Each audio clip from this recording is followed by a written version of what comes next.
Alright, so let's see how we can download and configure Java on Mac OS X and how we can configure the environment variables. So I'll go to Google and write download JDK, and I'll download 1.7 itself, the Java Development Kit 7. So from here, since we are doing it for Mac, I'll accept the license, and this is the downloadable file that you need to download.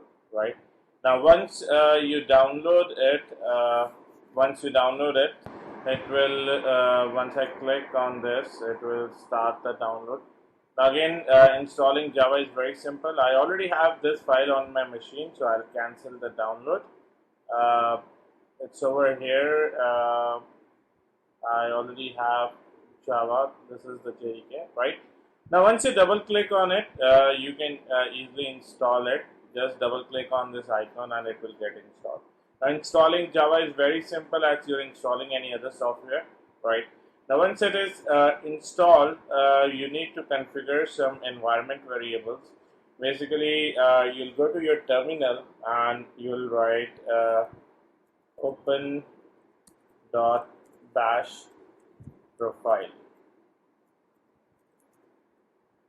It will open up an editor, and in the editor you're going to write this.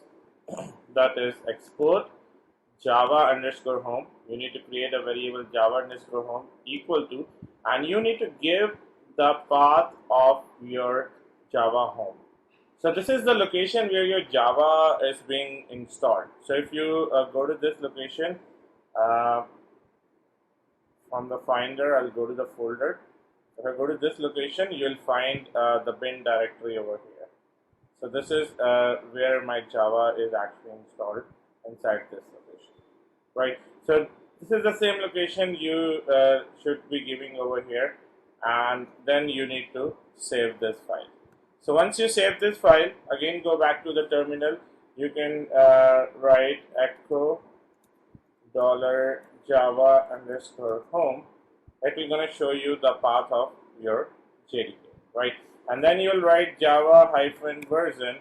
It will going to show you the current version of Java on your machine, like I have Java 1.7. So you can see this is very simple. Installing Java on Mac is very simple. This is how we install Java on Mac.